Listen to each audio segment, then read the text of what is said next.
Hallo und herzlich willkommen zu unserer heutigen Lerneinheit. Schön, dass du wieder da bist. Hallo, auch von mir. Toll, dass du heute wieder mit uns Deutsch lernst. Heute ist schon Tag 50. Ja, unglaublich, oder? 50 Tage. Wir lernen jeden Tag 15 neue Wörter. Das ist wirklich großartig. Du machst das echt super. Absolut. Und bis Tag 60 bleiben wir ja noch auf Niveau A2. Danach gehen wir gemeinsam auf das nächste Level, B1. Das wird bestimmt aufregend. Und wie immer ein kleiner Tipp. Du kannst auch die Shadowing-Technik benutzen.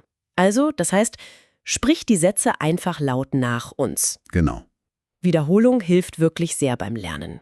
Einfach mitsprechen. Ja, probier das mal aus.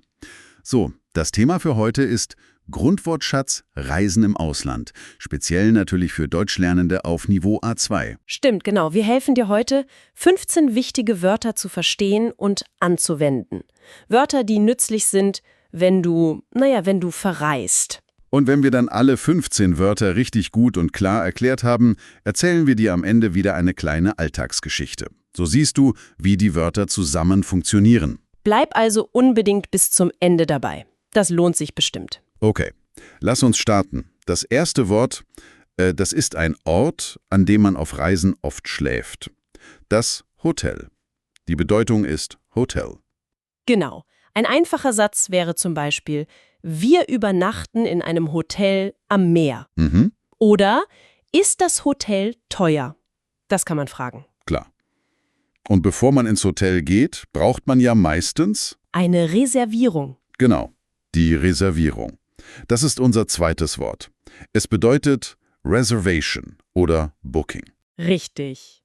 Das ist wichtig. Also, damit man auch sicher ein Zimmer bekommt. Zum Beispiel: Ich möchte bitte die Reservierung bestätigen. Ja, Oder auch: Haben Sie eine Reservierung? Das hört man oft. das fragt man oft an der Rezeption.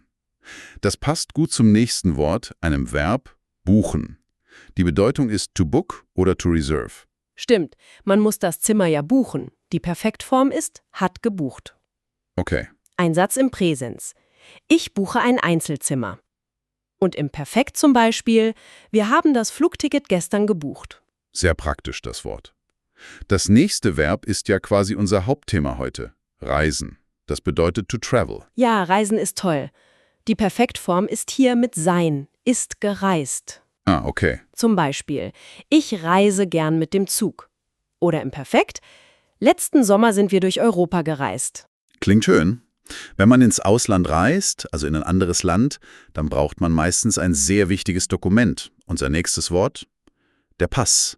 Die Bedeutung ist Passport. Genau, der Pass. Super wichtig.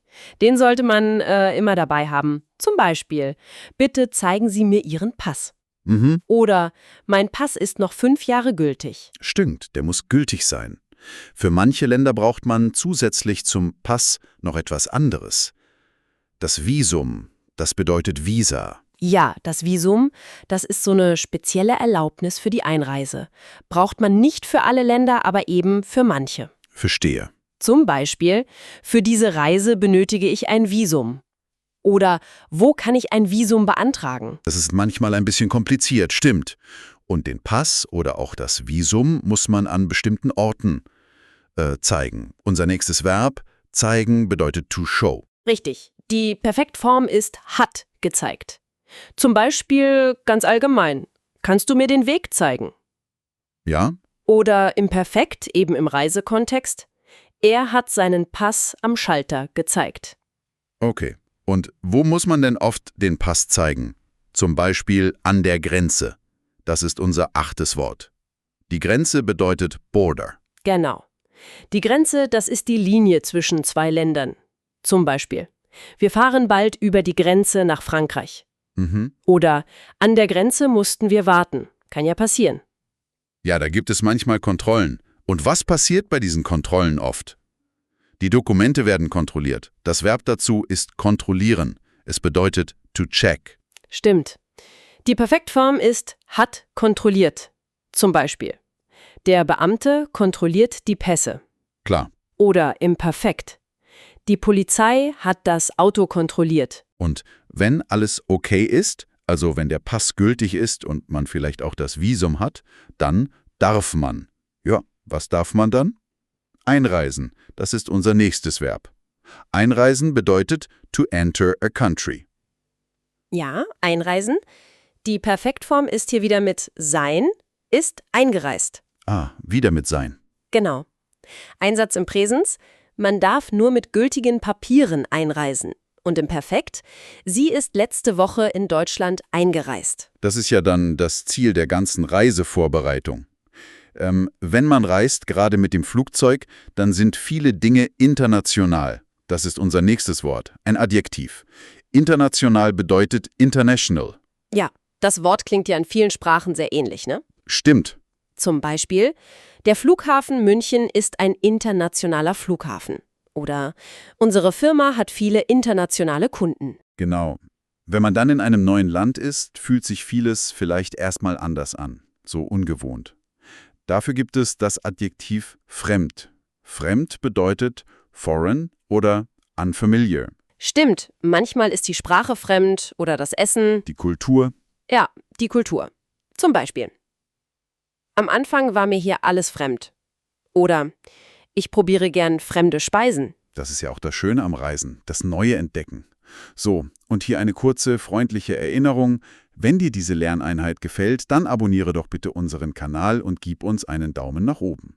Ja, das hilft uns wirklich sehr. Und wir freuen uns über deine Unterstützung.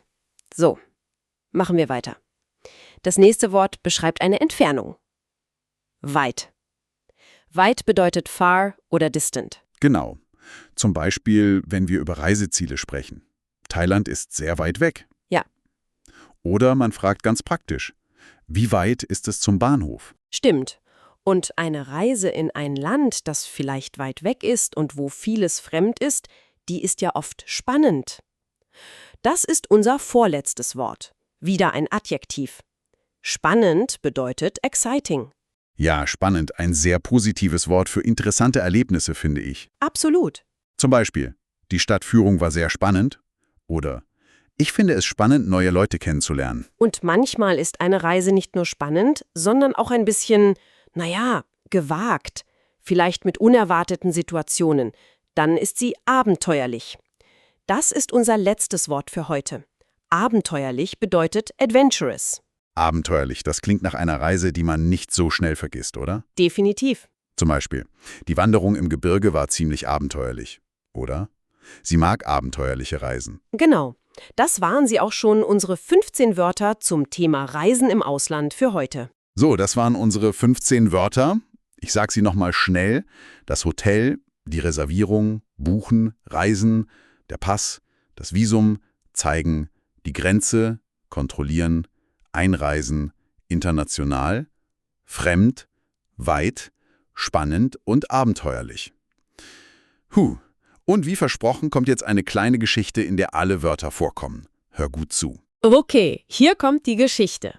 Letzten Sommer wollte Lena eine spannende Reise machen. Sie wollte nach Peru reisen. Ein Land, das ja sehr weit weg ist.